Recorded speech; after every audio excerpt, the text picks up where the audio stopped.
अगर हम क्रूड को और फेड को देखें तो ये दो मेजर इंपॉर्टेंट फैक्टर्स निकल के आ रहे हैं गोल्ड सिल्वर के लिए। चलते चलते हमारे निवेशकों को ये भी बता दीजिए और कुछ फैक्टर्स हैं जिनसे कॉशियस रहने की जरूरत है, या फिर खुशी खुशी अभी निवेश करें गोल्ड और सिल्वर में। देखिए, मुझे लगता है खुशी खुशी निवेश करना चाहिए, बट हाँ ये जरूर है, देखिए फर्स्ट हाफ में हमने ऐतिहासिक गिरावट आती हुई देखी है। अब ये ऐसा नहीं वी शेप है कि है, हम देखते हैं मार्केट गिरता है फिर थोड़ा सा कंसोलिडेट करता है और फिर तेजी करता है। तो आई थिंक के हो सकता है जुलाई तो चलो पूरा निकल गया, बट जुलाई अगस्त 2 महीने में मार्केट थोड़ा कंसोलिडेट करता हुआ दिखाई, लेकिन सितंबर ऑनवर्ड्स, अक्टूबर ऑनवर्ड्स मुझे लगता है कि एक अच्छी नई तेजी बनते हुए दिखाई देगी, जो लंबी तेजी रहेगी सोने चांदी में। सर, आपके साथ कई सेशंस में बातचीत करते हुए एक टर्म सामने आया है कॉपर, और अक्सर आपको और बाकी एक्सपर्ट्स को भी ये कहते सुना है, पढ़ा है रिपोर्ट्स में कि copper is the new gold. सच में ऐसा है, copper is the new gold, और किस बेसिस पे ये कहा जा रहा है? क्या कॉपर में भी अब निवेशकों का इंटरेस्ट तेजी से बढ़ रहा है? बिल्कुल मुझे लगता है कि कॉपर में लोगों का रुझान बढ़ते जा रहा है। अगर हम पिछले 1 साल की अगर बात करें तो कॉपर ने जबरदस्त तरीके से मूवमेंट भी दिखाया है और सपोर्टिव है। देखिए कॉपर की भी बाइंग्स है, बट अभी एक लेटेस्ट रिपोर्ट आई थी जहां पे बताया जा रहा है कि कॉपर की डिमांड सप्लाई में 17.5 साल का फर्क आ गया है। अब 17.5 साल का फर्क कैसे आया ये इंपॉर्टेंट समझने के लिए आप देखिए कोविड के बाद से ही कॉपर की जो डिमांड है वो एकाएक बढ़ते हुए दिखाई दी।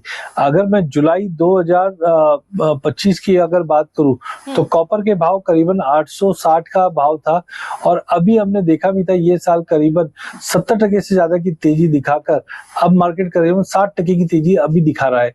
क्योंकि एक तरफ आप देखिए कोविड के बाद ईवीज में, सोलार में, डेटा सेंटर में सभी जगह कॉपर की उपयोगिता बढ़ गई है, बट वहीं अगर हम देखें कैपेक्स मतलब माइंस के अंदर देखिए लंबा चौड़ा पैसा लगता है।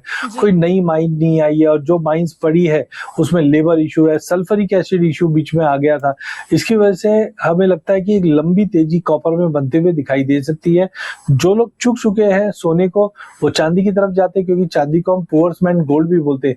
लेकिन जिन्होंने चांदी में भी तेजी गवा दी है, खो चुके हैं, उनको तीसरा मौका कॉपर के रूप में मिला हुआ है। और मुझे लगता है यस, कॉपर 2000 रुपए तक का लेवल चल जाएगा। इस वक्त ये 1330-1335 के करीब ट्रेड कर रहा है, तो अच्छा पोटेंशियल है कॉपर के अंदर। सर, पोटेंशियल तो अच्छा है, लेकिन क्या खरीदारी करने के लिए ये सही समय है? क्योंकि जैसा आपने कहा चांदी और सोने में जिन्होंने तेजी गवा दी है वो थोड़ा सा अब ज्यादा इंटरेस्टेड हैं कॉपर में, और कॉपर में होना चाहिए उन्हें इंटरेस्टेड आपके मुताबिक। तो ये सही समय है अपने इंटरेस्ट को रियलिटी में बदल लें, अपने पोर्टफोलियो में ऐड कर लें कॉपर, और किस तरीके से और कितना ऐड करें?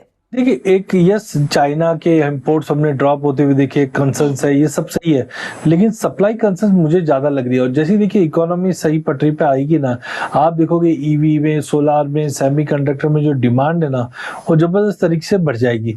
तो यस, मुझे लगता है कि कॉपर 1330-1320 वाले जो लेवल है वो ठीक है, लेने चाहिए।